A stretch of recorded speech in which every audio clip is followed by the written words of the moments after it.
Hello everyone, this is Rajat from IT classes. Now we will solve exercise 8.1 question number first. तो अब वहाँ पर तो angle theta था तो वो तो आसानी से सॉल्व हो रहे थे, बट इन क्वेश्चंस में हमें क्या करना पड़ेगा. जो एंगल दिया हुआ है, हमें थीटा दिया हुआ है 60 डिग्री, उसकी हमें वैल्यू पुट करनी है अकॉर्डिंग टू ट्रिग्नोमेट्रिक टेबल जो हमने डिस्कस करी थी इन इंट्रोडक्शन वीडियो. तो first of all what we have to do in this type of questions की साइन 60 डिग्री है तो हमें 60 डिग्री की पहले वैल्यू पुट करनी पड़ेगी. तो साइन 60 डिग्री की वैल्यू क्या होती है, √3/2. अब ये मुझे तो याद है but you have to learn, तुम्हें लर्न करनी पड़ेगी क्योंकि जब सॉल्व करते रहते हैं तो हमें पता चल जाता है कि वैल्यू हमें लर्न हो जाती है. तो साइन 60 हो गया हमारा √30 डिग्री. अब यहाँ पर कोई साइन नहीं है तो इट मीन्स ये मल्टीप्लाई हो रहा है. कॉस 30 डिग्री होगा √3/2 और प्लस साइन 30 डिग्री 1/2 और plus cos 60 degree will be 1/2. लेकिन यहाँ मल्टीप्लाई है, ये ध्यान रखना, यहाँ मल्टीप्लाई है. अब इसको फर्दर सॉल्व करते हैं तो √3. जब √3 सेम वैल्यू है तो उनमें से क्या होगा कि सिर्फ और सिर्फ 3 आ जाएगा हमारा बाहर. 3 और 2 2 4. अब फिर प्लस 1 की मल्टीप्लाई 1 से करेंगे तो 1 1 1 और 2 2 4. अब इसको आगे सॉल्व करेंगे तो पहले इसका एलसीएम ले लेते हैं 4 और 3 + 1 4 और ये हो जाएगा हमारा 4/4. तो योर आंसर विल बी 1. तो आंसर हो गया हमारा 1. ठीक है, आंसर चेक कर लेना पीछे. नेक्स्ट है आंसर, ये सेकंड क्वेश्चन. अब यहाँ पर देखो क्या है, यहाँ पर है 2 tan² 45 डिग्री. तो मतलब 2 और tan 45 की वैल्यू क्या होती है, tan 45 विल बी 1.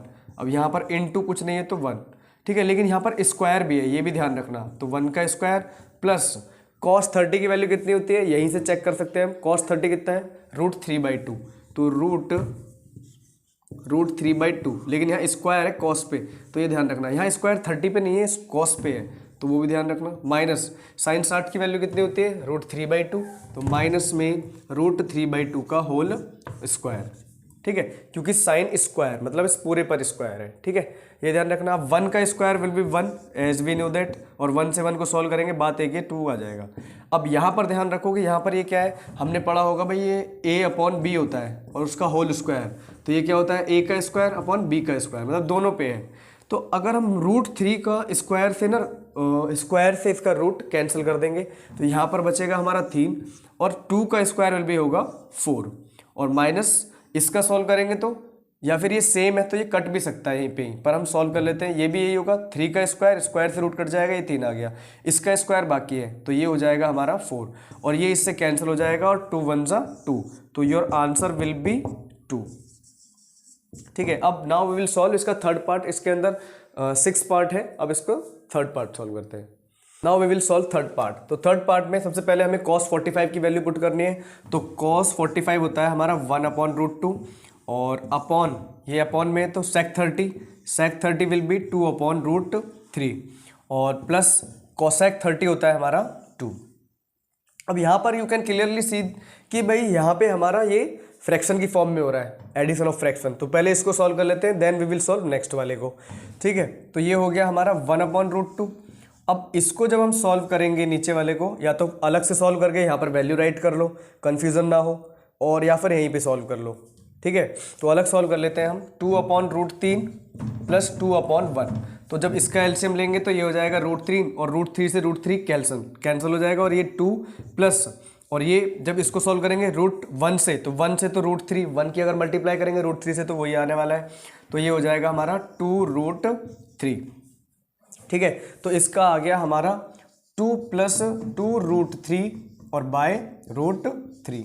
अब ऐसी सिचुएशन अगर बनती है कि भाई फ्रैक्शन के नीचे फ्रैक्शन, मतलब फ्रैक्शन अपॉन फ्रैक्शन हो जाता है, तो उस केस में हम क्या करते हैं कि हम इसमें ऐसे करेंगे कि जो ऊपर वाली वैल्यू है 1/√2 वो सेम रहेगी और नीचे वाली वैल्यू का हम रेसिप्रोकल कर देंगे मल्टीप्लाई करके. तो ये हो जाएगा हमारा √3/2 + 2√3. अब इसको सॉल्व कर लो तो √3 1 √3 हो गया हमारा.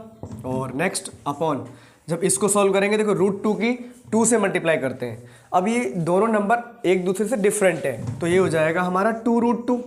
और अभी ये एक डिस्ट्रीब्यूटिव प्रॉपर्टी हमें पता है तो इसकी √2 की पहले इसके अंदर मल्टीप्लाई, फिर इस √2 की इसके अंदर मल्टीप्लाई. अब इस √2 की इस 2 से नहीं होगी तो ये बाहर ही रह जाएगा. ठीक है, प्लस में 2 और √2 की √3 से अगर मल्टीप्लाई करेंगे तो हमारा आ जाएगा √6। तो एक हो गया 2√2 और एक हो गया 2√6। अब अभी भी हमारा आंसर नहीं आएगा बिकॉज ऊपर जो वैल्यू है वो रूट में नहीं होनी चाहिए। तो इसलिए हम क्या करेंगे, इसको रैशनलाइज कर देंगे। रैशनलाइज हमने क्लास 9 में पढ़ा था। वो क्या होता है, सिर्फ नीचे वाली जो वैल्यू होती है उसका साइन बदल देते हैं और उसको मल्टीप्लाई से, दोनों से मल्टीप्लाई कर देते हैं, न्यूमरेटर से और डिनोमिनेटर से। तो √3/2√2 प्लस 2√6 और माइनस नहीं मल्टीप्लाई 2√2 माइनस 2√6 और अपॉन में 2√2 माइनस 2√6। अब ऊपर वाली वैल्यू की चलो मल्टीप्लाई करते हैं पहले, ठीक है। तो √3 मल्टीप्लाई बाय इसकी मल्टीप्लाई करनी है इसके अंदर, तो 2√2 माइनस 2√6। और अगर नीचे वाली वैल्यू को अगर हम देखेंगे, अब रैशनलाइज करते हैं तो यहाँ पे एक ही फॉर्मूला बनता है which is a² minus b², वो होता है a प्लस बी और a माइनस बी, यही फॉर्मूला यहाँ पे बनता है। और ये देख सकते हैं हम, ये हो गया a प्लस बी और ये a माइनस बी। तो इसका क्या होगा, a² माइनस b² मतलब 2√2 का स्क्वायर और माइनस 2√6 का स्क्वायर। ठीक है, इसको फर्दर सॉल्व करने के लिए I have to rub this portion and फिर मैं इसको सॉल्व करूंगा। अब आगे क्या होगा, अब √3 की अगर हम इसके अंदर मल्टीप्लाई करते हैं, अभी तो रुको पहले इसमें कॉमन ले लेते हैं। तो 2 कॉमन आ गया हमारा, तो और फिर अंदर बचा हमारा √3 तो बाहर है ही है दैट इज, और अंदर बचा √2 माइनस में √6, ठीक है। और अपॉन में अगर हम इसको चेक करते हैं तो देखो ये इसका स्क्वायर है, और यहाँ देख सकते हैं भाई जैसे a इंटू बी का स्क्वायर, इसका मतलब वो a का स्क्वायर होता है और इंटू बी का स्क्वायर होता है, ठीक है। ये हमने पढ़ी है एक्सपोनेंट्स एंड लॉ के अंदर। तो यहाँ पर एक तो 2 पे स्क्वायर है ये, इसको या तो इसको ओपन कर लो और इंटू √2 के स्क्वायर पर है, ठीक है, इस पे भी स्क्वायर है, ये समझो। और फिर माइनस 2 का स्क्वायर और माइनस √6 का स्क्वायर, ये हो गया। अब हम जब इसको सॉल्व करेंगे तो देखो इसका स्क्वायर तो आ गया 4, अगर मैं इसको 2 पहले इसको लिख लेते हैं 2√3 ऊपर वाली वैल्यू को, √2 माइनस √6 और अपॉन में इसको सॉल्व करेंगे तो 4 हो गया हमारा, और स्क्वायर से रूट कट जाता है और ये हो गया इंटू 2 और 4 2 8, डायरेक्ट ही लिख देता हूँ मैं यहाँ पे 8 या 4 2 कर देते हैं पहले, वरना कन्फ्यूजन हो जाएगी क्रिएट। और यहाँ पर इसका 2 का स्क्वायर विल बी 4 और माइनस इससे स्क्वायर से कट जाएगा और ये आ जाएगा हमारा, माइनस नहीं यहाँ पे मल्टीप्लाई है, मल्टीप्लाई और ये हो जाएगा हमारा मल्टीप्लाई बाय 6।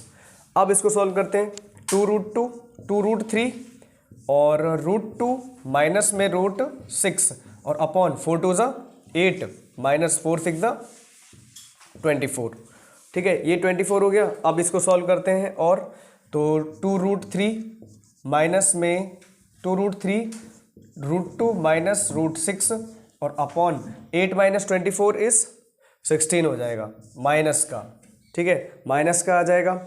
अब इससे चाहे इसको रिड्यूस कर लो, इस 2 से इसको कट कर लो, 2 1 2 और 2 8 16, तो मुझे इसको रब करना होगा। अब यहाँ पर देखो ये रूट, पहले इसको मल्टीप्लाई कर लेते हैं, √3 बच रहा है हमारा, तो √2 की जब मल्टीप्लाई करेंगे √3 से तो √3 2 3 2 6 तो √6 आ गया हमारा, 3 2 6 माइनस और √6 3 से अगर √6 करेंगे तो कितना आएगा, 6 3 18, तो √18 हो गया हमारा, और अपॉन में माइनस का 8। अब यहाँ माइनस अगर आ रहा है बाहर तो फिर हमें क्या करना पड़ेगा, इस माइनस को खत्म करना पड़ेगा क्योंकि नीचे वाली वैल्यू माइनस में नहीं होनी चाहिए। तो माइनस खत्म करने के लिए हमें क्या करना होगा, माइनस कॉमन लेना होगा। ऊपर वाली वैल्यू में से जब हम माइनस कॉमन लेंगे तो जो पॉजिटिव है वो तो प्लस की, जो पॉजिटिव है वो तो नेगेटिव हो जाएगी और जो नेगेटिव है वो पॉजिटिव हो जाएगी। तो हमारी ये हो जाएगी वैल्यू हमारी √18 तो पॉजिटिव हो गई, माइनस कॉमन ले लिया, बाहर आ गया ना माइनस बाहर आ गया, तो ये हो गई √18 और माइनस के √6, ये पॉजिटिव थी तो ये माइनस हो गई और ये नेगेटिव थी तो ये पॉजिटिव हो गई, ठीक है। और अपॉन में -8 है ही आपका, ठीक है, तो माइनस से माइनस कैंसिल हो जाएगा, माइनस से माइनस कैंसिल, ये हो गया। अब आंसर हमारा यहाँ पर भी हो सकता है, बट हमें क्या करना है, इनको 18 जो है इसको अगर हम फैक्टर करते हैं, फैक्टराइज करते हैं तो इसको हम ऐसे भी लिख सकते हैं 2 9 18 और 3 3 9 और 3 1 3, और जब हम इसको बाहर लिखेंगे तो रूट में अगर लिखते हैं इसको तो 2 इंटू 3 इंटू 3, अब 3 का तो पेयर बन के बाहर आ जाएगा बट 2 पे रूट रहेगा। तो ये अगर जब हम इसको सॉल्व करेंगे 3√2 3√2 हम करेंगे तो 3 इंटू 3, 3 × 9, 9 2 18, तो हमें 18 को लिखना होगा ऐसे करके भाई 3√2। और 6 के फैक्टर होंगे नहीं, करके देख लो भाई, अगर हम √6 को रूट से बाहर निकालते हैं तो 2 से जाएगा, 2 3 6, 3 1 3, तो ये जा ही नहीं सकता, इसलिए हम इसको ऐसे ही रहने देंगे। तो ये हो जाएगा हमारा √6 और अपॉन में 8, ठीक है। तो this is the answer of this question. Now we will solve fourth part.